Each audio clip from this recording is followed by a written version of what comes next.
Hello. All right, well, welcome everyone to today's session, and thank you all for choosing to spend your lunch break with us today. My name is Mindy Hunthrop, and I work with the Master of Science in Operations Management program here at the University of Arkansas.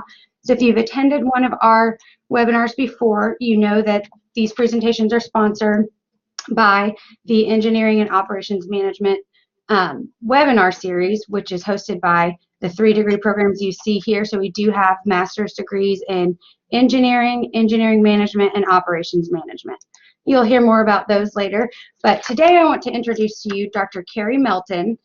Kerry Melton earned his PhD in industrial engineering and engineering management from Oklahoma State University in 2012. With a concentration in supply chain management and logistics. Since then, he's taught operations management, transportation strategies, advanced forecasting and inventory management, engineering management and business statistics, goods and services at the undergraduate and graduate level here at the University of Arkansas.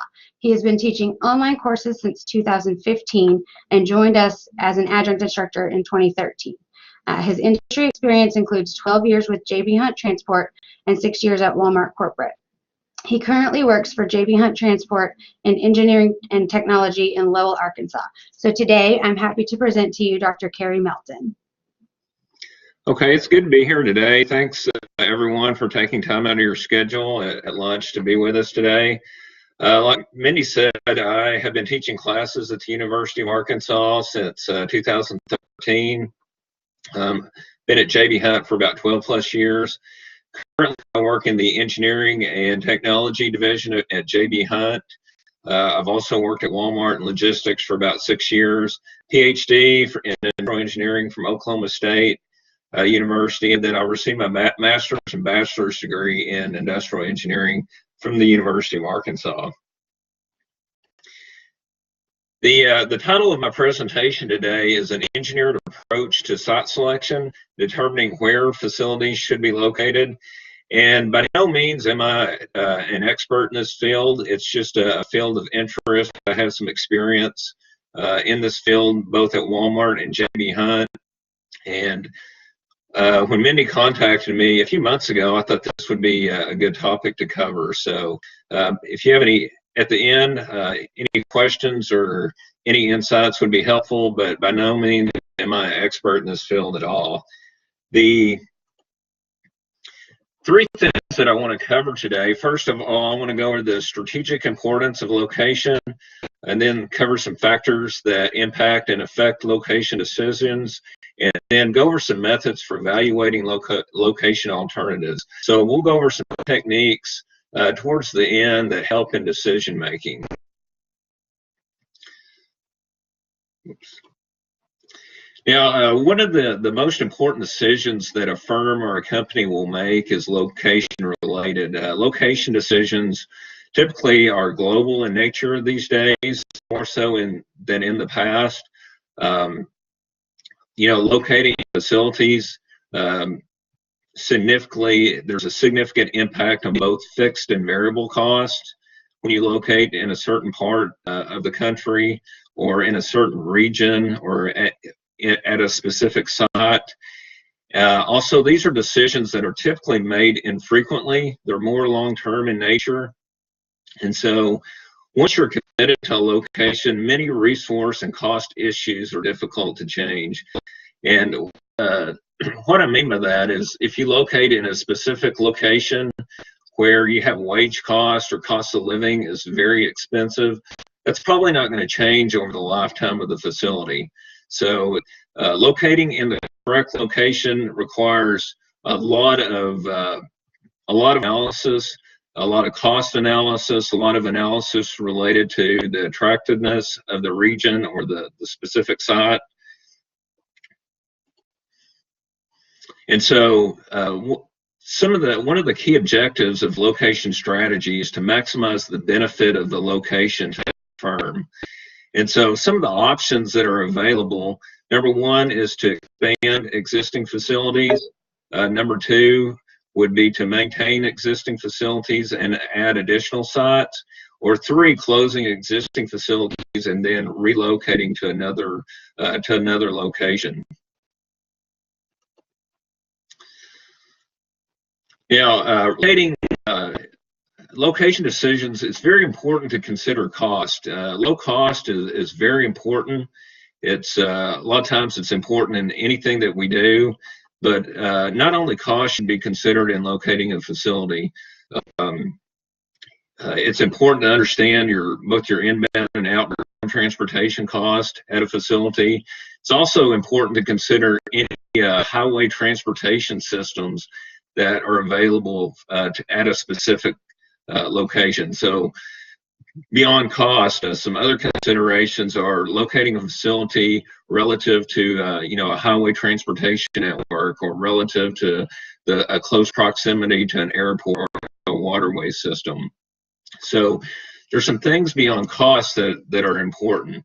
Like I mentioned earlier, once in place, location-related costs are fixed for a period of time. It's difficult to reduce any cost or any issues that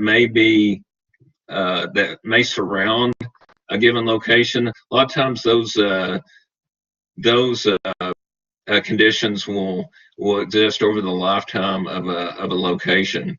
So, for example, San Francisco has had high cost of living, probably going to have a high cost of living over the next X number of years as well. So, kind of once you're locked into a place, your surrounding conditions are probably not going to change a lot. So that's why determining optimal facility location is a good investment. Number one, you need to make sure that you consider customer demand, forecast customer demand out into the future. You need to make sure that real estate experts weigh in on the site the site location. And also cost factors are important as well. So the cost of the land, the cost of the building, also transportation costs are very important as well, both inbound and outbound transportation costs. So you just need to make sure when you're determining a location for a facility, you just need to make sure that it's a decision that's considered very wisely, with a lot of thought and with a lot of other experts weighing in as well. Now, some factors that affect location decisions, like I mentioned earlier, globalization has added to the complexity of locating facilities. Market economics, communication systems, rapid and reliable transportation is important.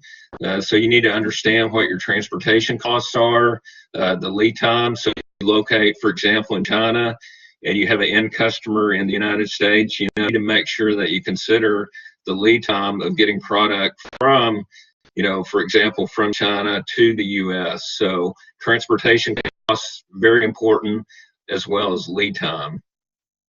And then also ease of capital flow is important, and then also labor costs are important as well. Now, in addition to labor cost, I'll talk about this in an example here in a minute, but labor productivity is also very important. Not only is labor cost important, but also labor productivity as well. Now, some key success factors. I'm going to kind of look at this at three different levels: at the country level, the region level, and then more specifically at the site level. So kind of at the country level, this is kind of at the highest level, determining what country you're going to be located in. There's some key success factors related to making the decision at the country level on where to locate a facility.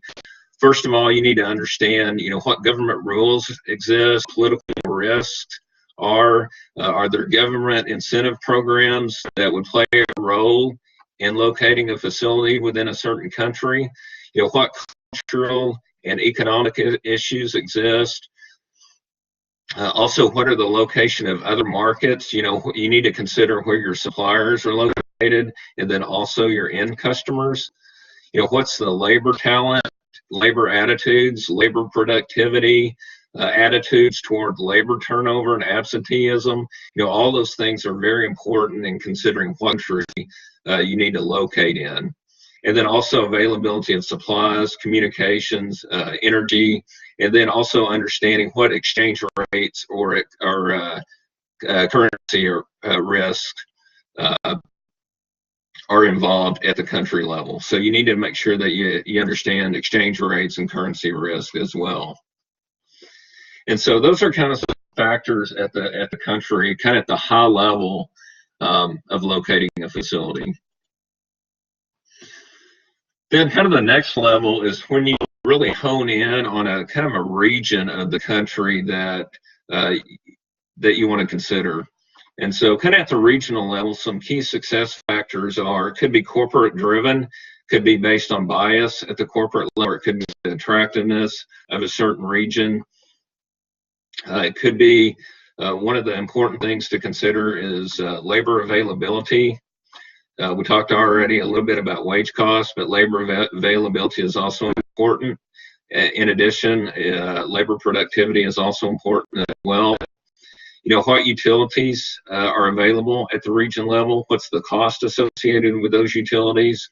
Any environmental regulations need to be considered as well. Also, state government incentives. You know, what incentives exist at a certain region or state level? And then also, what's the tax burden for a certain region or for a certain state? And so those are some things that need to be considered as well. Also, proximity to raw materials, to suppliers, to vendors, and then also to the end customers as well. So those are some things that are important. And then lastly, the cost for construction could be a facility that's going to be leased. And so lease rates are very important. And also, if you're going to build in a certain area, the land cost is also very important as well. And then kind of at the next level is the site level. And so this is really where you're kind of your last level of concern. This is where you're going to really physically locate your building. You know, what plot of land am I going to purchase? And so some of the key success factors at the site level would be the land size or the size of the location, or the cost of the land. What are the availability of different transportation systems such as air, rail, highway transportation, or waterway transportation systems? And then kind of thirdly, what are the zoning restrictions? What are the proximity to certain services or supplies that are needed as well? You know, what's the environmental impact of locating in a given piece of land? And then also, what's the life quality at the site level? You know, what's the crime rate? What's the cost of living? So those are a couple different things that need to be considered as well. And then also public transportation. What's the public transportation like at the site level? And then lastly, education. So education is another thing that needs to be considered. You know, what universities are available at the site level? What community colleges exist? What technical colleges exist?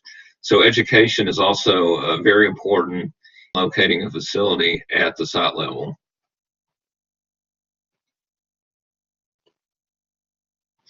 Now, this is a kind of a hypothetical example that I put together, but this kind of shows the importance of labor productivity. We talk a lot about labor cost, but labor productivity needs to be part of the equation as well. So in this metric, the metric is cost per unit. The numerator is the labor cost per day, and the denominator is productivity measured in units per day. And so in this example, I've got a hypothetical example between South Carolina and Mexico.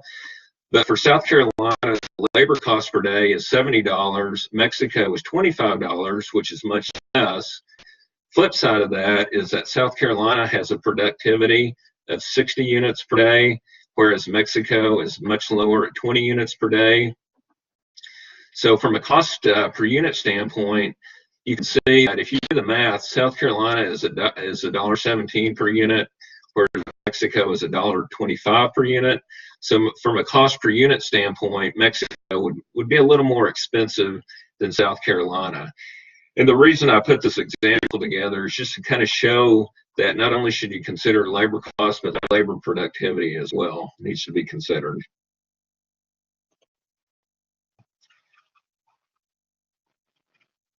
Now, next, what I want to do is go over, really there's about 6 different methods that I have experience in using to locate facilities. The first method that I want to cover is the factoring method. Now, the factor rating method is a little subjective and qualitative. It's less quantitative than the other methods. The location cost volume analysis is a method that considers both volume and fixed and variable cost, and so it's more quantitative in nature. Then I'll cover the center of gravity technique. We'll look at 2 different methods with center of gravity. The first method excludes transportation costs, and then the second method includes transportation costs. So there's a couple different ways that you can look at center of gravity. And then I want to cover kind of a basic model, basic technique, the low distance method. Basically, the low distance method only considers volume and distance. It's very simple to use. And then I'll cover the transportation model, which is basically a linear program that involves supply points and destination points, and then also the cost to ship product between ship points and destination locations. We'll talk about supply and then also capacity with the transportation model.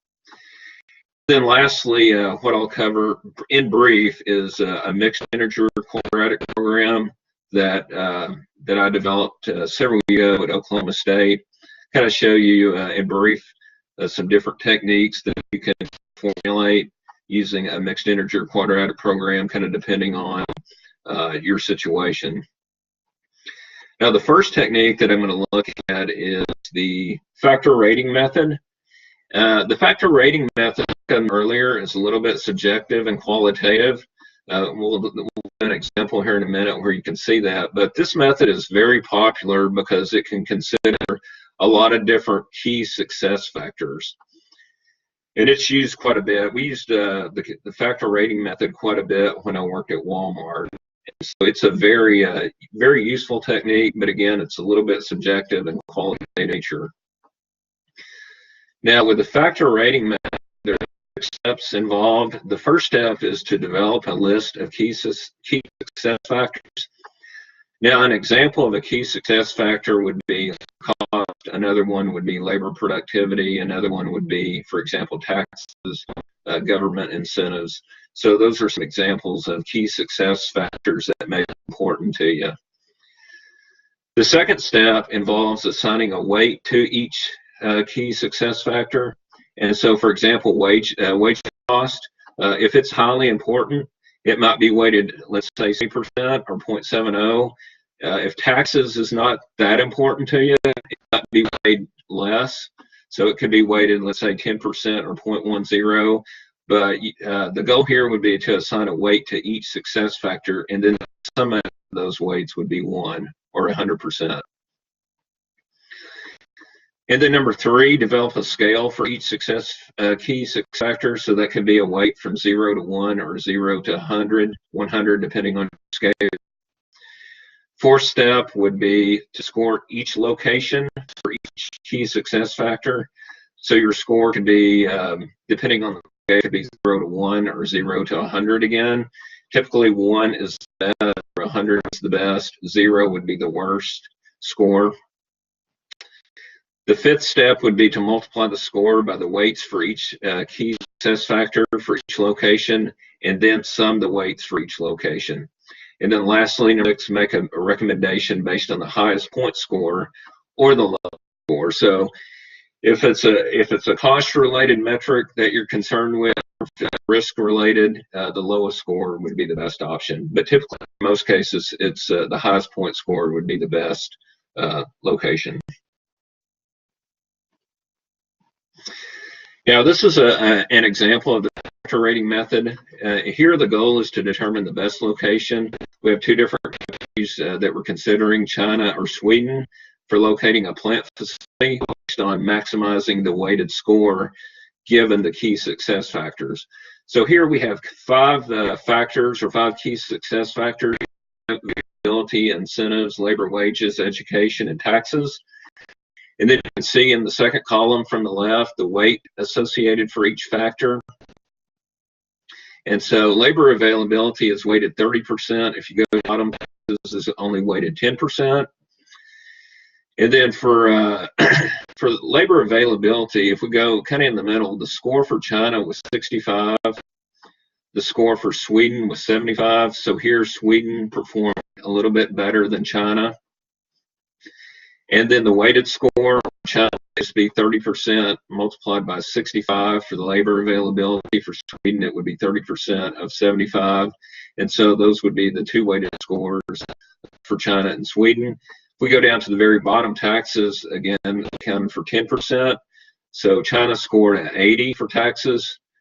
And then scored much lower than China, 55 for taxes.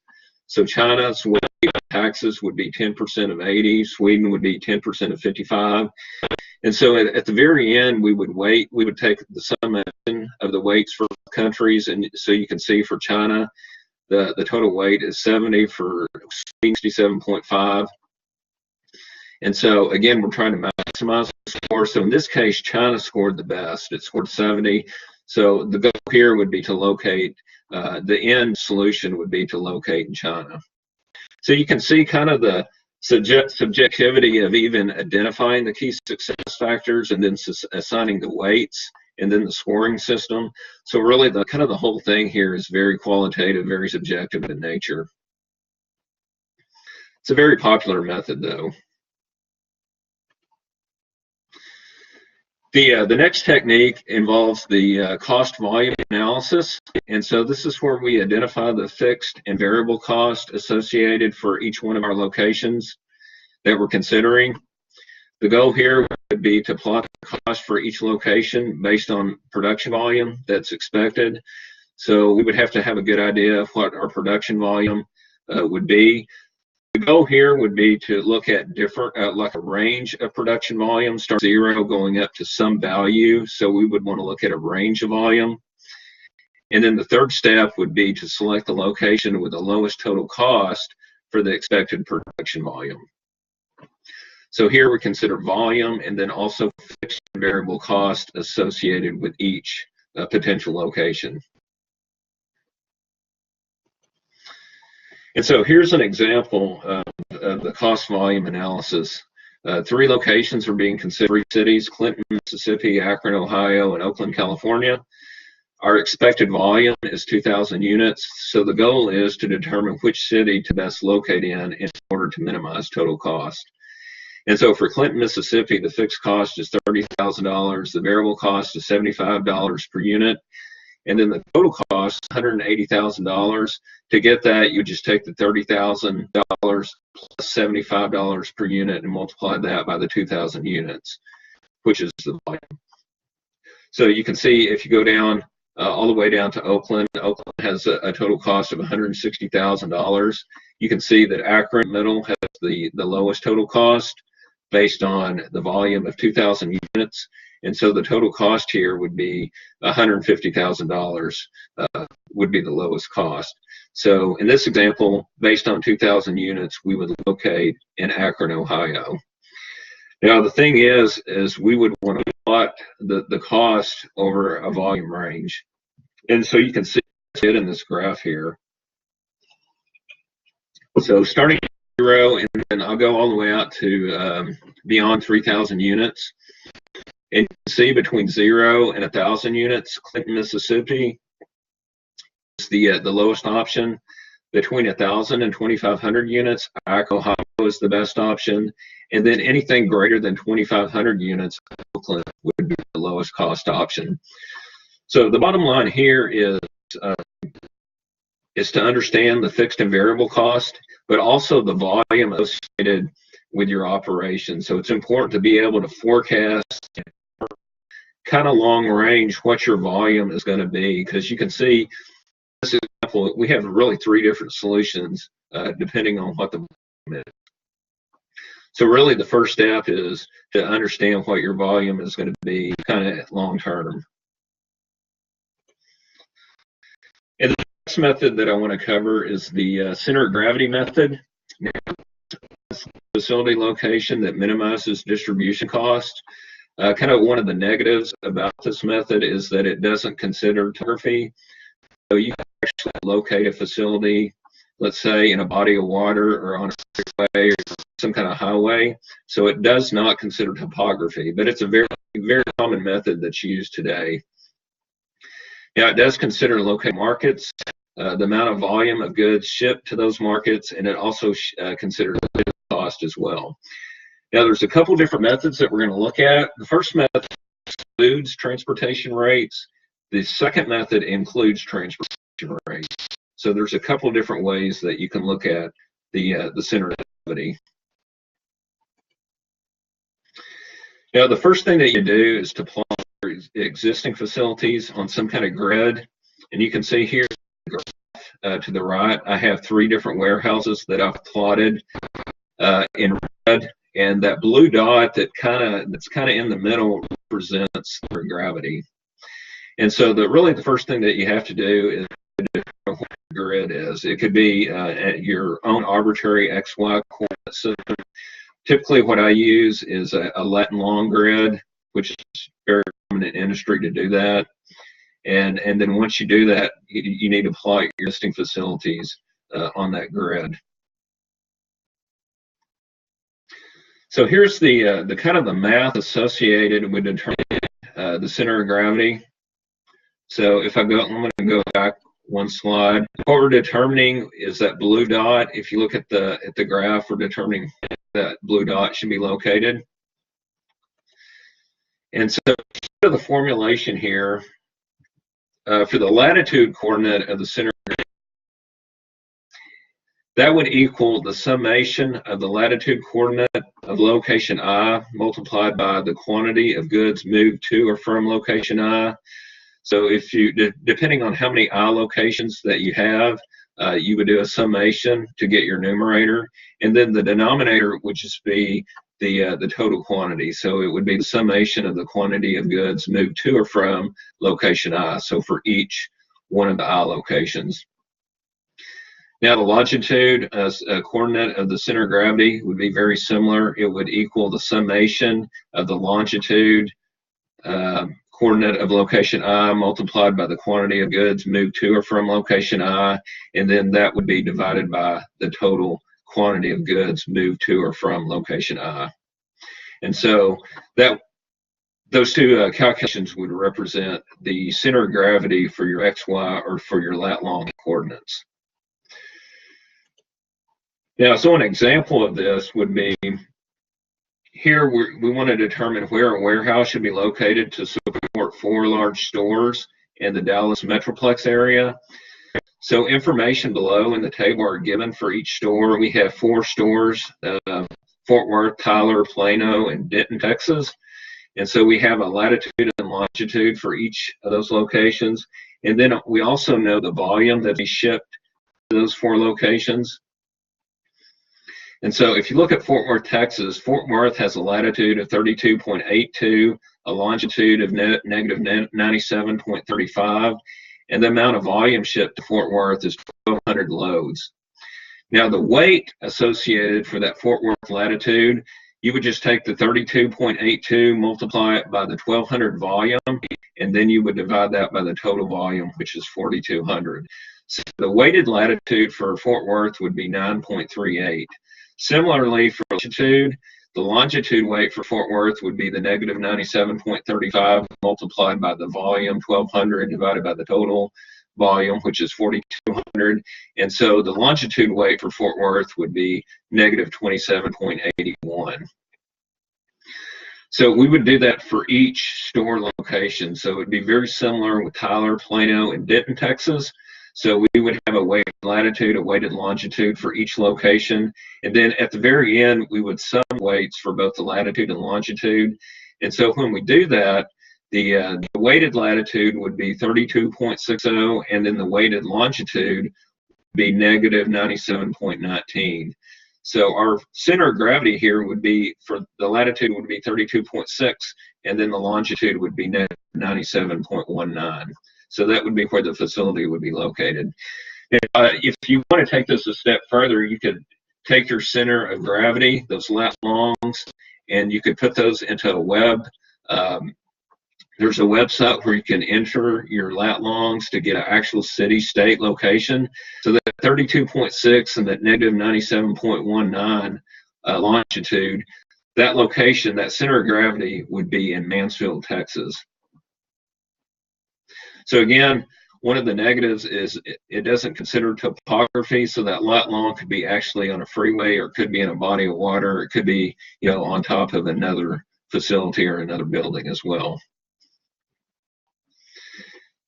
And then kind of method 2 associated with the center of gravity. I'm not going to go through an example in detail like I just did, but method 2, you can see the XY coordinate.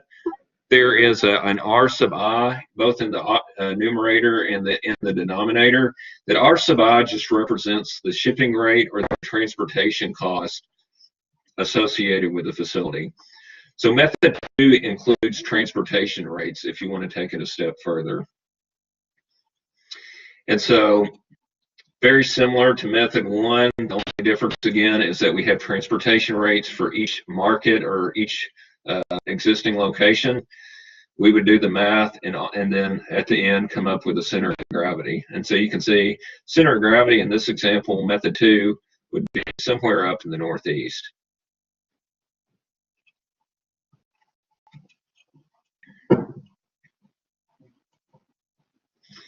Yeah, the next method that I'm going to cover is the low distance method. Now, the low distance method is a quick method for determining location based on volume, based on distance, and based on the location of potential site locations and also existing facilities. The first step in determining the low distance would be to calculate the distance between each potential site and existing facility. Now, an existing facility could be a supplier location, or it could be a destination. It could be a distribution center, a warehouse, a store. But we would want to calculate the distance between each potential site and existing facility in our first step. In the second step, we would multiply the distance by the volume between each potential site and each existing facility in order to obtain the load distances. And then the third step would be to sum the load distances for each potential site. And the potential site, the smallest or with the minimum load distance, would be the best option. So in an example here, it says Matrix Manufacturing is considering where to locate its warehouse in order to service its 4 Ohio stores located in Cleveland, Cincinnati, Columbus, and Dayton, Ohio. 2 sites are being considered, Mansfield, Ohio, and Springfield, Ohio. And so it says use the load distance model to make the decision. So in this example, if you look at the very top, we have 4 cities where we have existing facilities in: Cleveland, Ohio, Columbus, Cincinnati, and Dayton, Ohio. Our first potential location that we're looking at is Springfield, Ohio. And so the distance between Springfield and Cleveland would be 20.5 miles. So you can see at the very top, kind of in the middle, the distance between Springfield and Cleveland is 20.5 miles. The amount of volume going to Cleveland is 15 loads. And so the load distance for Cleveland, for Springfield, you would just take the 15 loads, multiply it by the distance, which is 20.5, to get the load distance of 307.5. And then for Columbus, the distance between Springfield and Columbus is 4.5 miles. The amount of volume going to Columbus is 10 miles. And so the loaded distance for Columbus would be 10 multiplied by 45 to get 45.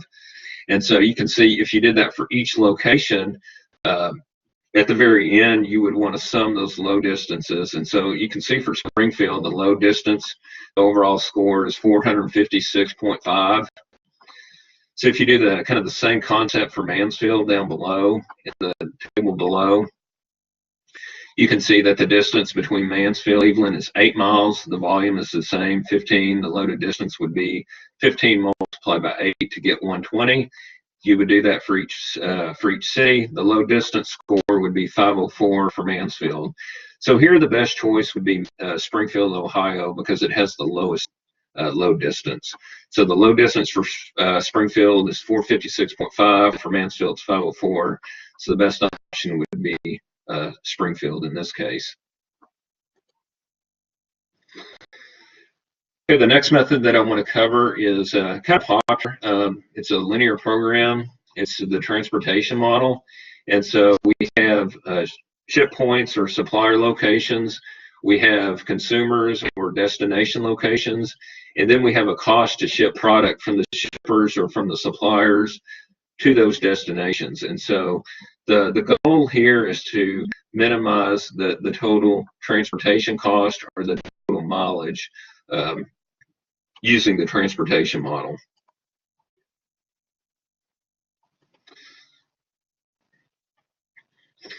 So if you look at kind of a transportation model setup, here we have 3 suppliers. You can see on the far left, we have Mount Dora, Eustis, and Claremont, 3 suppliers. We have 3 plants that we're shipping to: Ocala, Orlando, and Leesburg. Now, each plant has a certain capacity. Ocala has a capacity of 200,000 units, Orlando 600,000 units, Leesburg has 225,000 units. And then also each supplier has a amount of supply that it can handle. And so for Mount Dora, the amount of supply it has is 275,000 units. Eustis has 400,000 units, and then Claremont has 300,000 units. Now, the arc that connects the suppliers and the processing plants, that's the distance between the suppliers and the processing plants. So from Mount Dora to Ocala, the distance would be 21 miles. From Mount Dora to Orlando would be 50 miles. So what we want to do is we want to minimize the transportation distance. And we also want to make sure that we adhere to both the supply and the capacity constraints. So our goal here is to determine how much product to ship between each supplier and each destination. And so that's our decision variable. So here we have, for example, one of our decision variables would determine how much to ship from node 1 to node 4, or from Mount Dora to Ocala. And so for each node combination, that would be our decision variable, how much to ship between each supply node and each destination node. And then this is our objective function. Again, our objective is to minimize the total number of case miles or the total transportation miles.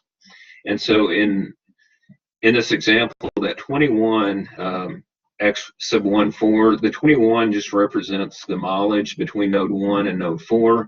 And again, we want to minimize that total mileage in our network.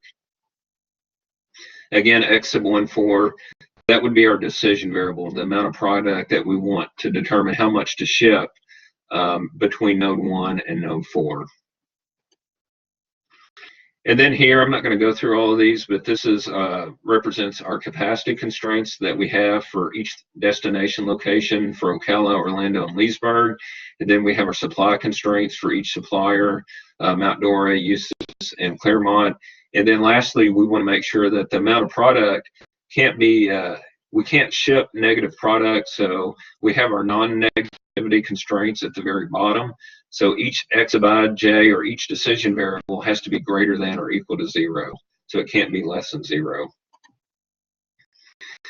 So what I did in this example, I set this up in Excel and used solver to determine our how much product to ship between each node and to determine what the objective was. You can use Cplex, you can use ExpressMP, there are other solvers that you can use. This was such a small problem, so I used Microsoft Excel. But you can see our objective here was 24 million miles. The amount of product that we shipped, you can see on the left, between node 1 and node 4 was 200,000 units. Between node 1 and node 5, we shipped 0 units. And so our overall objective, again, was to minimize transportation miles. And here our objective amount was 24 million miles. So I set this up in Microsoft Excel and then use solver to solve for it for each decision variable.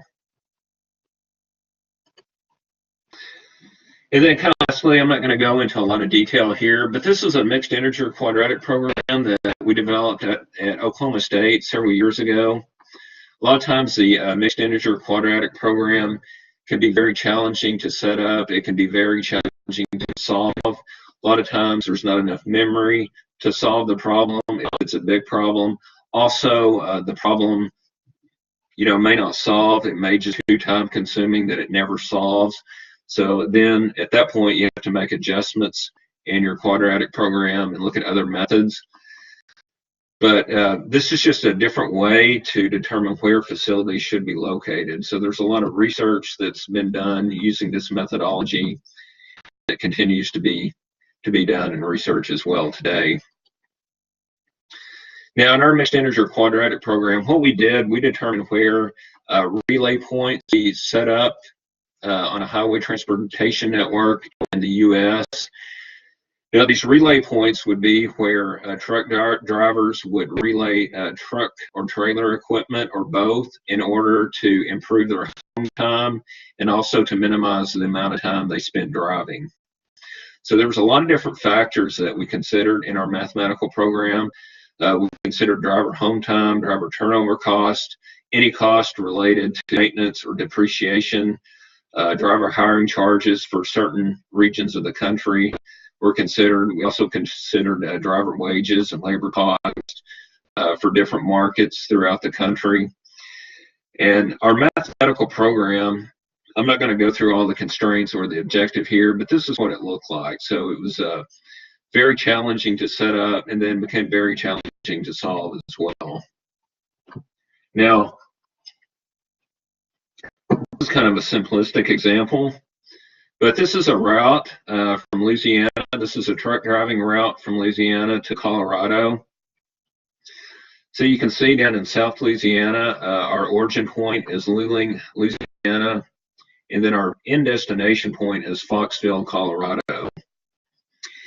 And so what this mixed integer program did for this given route, it set up a relay point at point B, C, D, E, and F. So it established 5 different relay points along this route.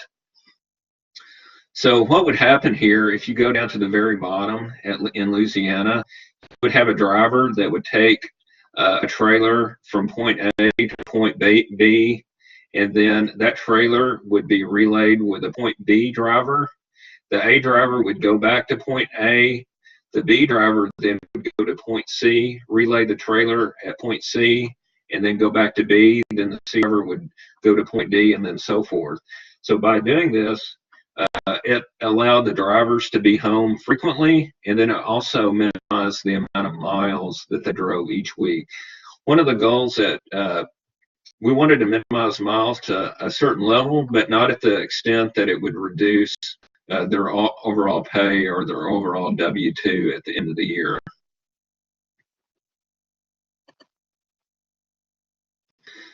And so from a software standpoint, there's really not a lot of software out there that's available that does site selection work. A couple tools that I've used, Microsoft Excel, which works very well with small problems. But I've used a lot of Supply Chain Guru at JB Hunt and also at Walmart. It's a very good program that does site selection. It also does vehicle routing and optimization, but it's a very good tool to use if you're doing any kind of site selection analysis. And you can consider both inbound and outbound transportation cost in LLamasoft. You can consider fixed costs associated, with different fixed costs associated with different markets or different regions of the country. And so it's a very good tool to use. There's a couple other programs out there, Maptitude and Accruent. I haven't used either one of those tools, but I know for sure that LLamasoft is a very good tool to use for site selection. And then kind of some takeaways here. Like I mentioned, site selection software, there's few options in the market. Site selection location is very important for making long-term decisions or developing solutions that are going to be long-term. So, for example, if you have a new DC that's needed in 5 years, You need to make sure that you do your homework to understand customer demand, to try to forecast demand out into the future, which can be challenging to do at times. And then locations are often locked in for a period of years, so they're not very mobile. So once you build, let's say a 3 million square feet distribution center for $60 million, then you're typically locked into that location for a period of time. And when I say a period of time, it could be 10 years, 20 years, 30 years. I mean, it's a long-term, these are long-term decisions that, once you're locked in for a long period of time. And I think that's it, Mindy, as far as my presentation goes. If anybody has any questions, feel free to ask those. All right. Well, thank you, Kerry. We appreciate that. If you have questions, please type them into the chat box now, and I'll kind of place on the screen some fun facts about the MSOM and the project management programs. It looks like we did have a question, and I'm trying to get to it now, from Sultanal.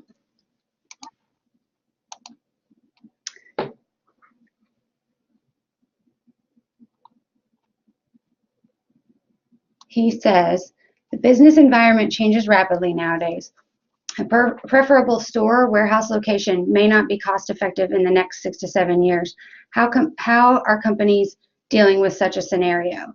What time frame the top management is considering in making strategic long-term location decisions?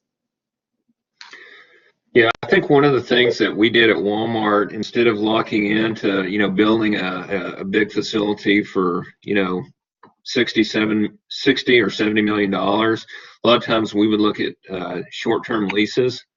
So anything that's less than 5 years or less, we would look at, and that's becoming more popular because business changes so much. Like I mentioned in my presentation, it's a good idea to forecast volume out into the future, but that's very difficult to do, especially, at Walmart, we try to do that. And even at JB Hunt, we try to forecast volume, beyond 5 years, look at it, at 10 years. It's very difficult to do that.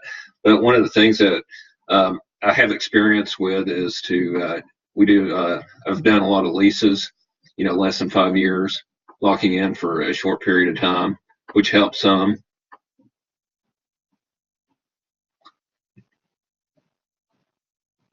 Great, thank you, Kerry. Another question from Hunter here. He asked about your cost per unit for location example, and he wants to know where did you get the numbers on the expected unit production and similar statistics or metrics, and further, how do you weigh investment in site design as far as green space, circulation, etc., in that kind of labor productivity metric? Now, is he talking about the cost per unit where I showed the difference between Mexico and South Carolina, or are we talking about the cost volume, the fixed and variable costs for that technique?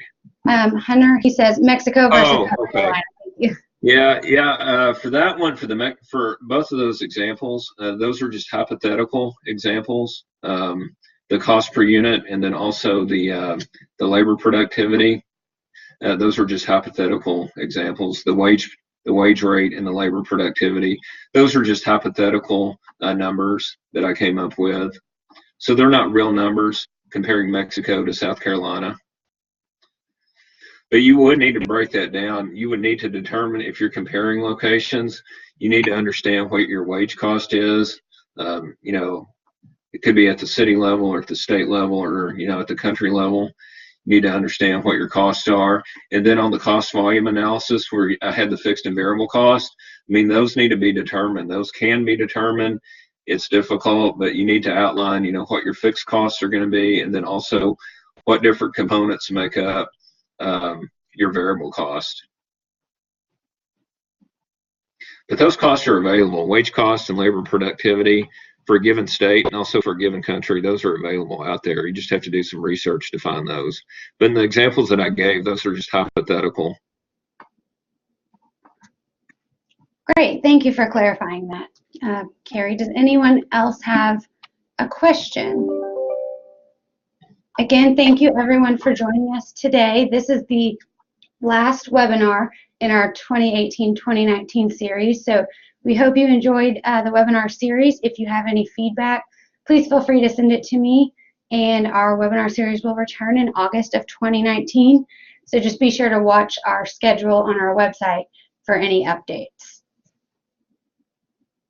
And the video from today's presentation will be available within the next week on our website.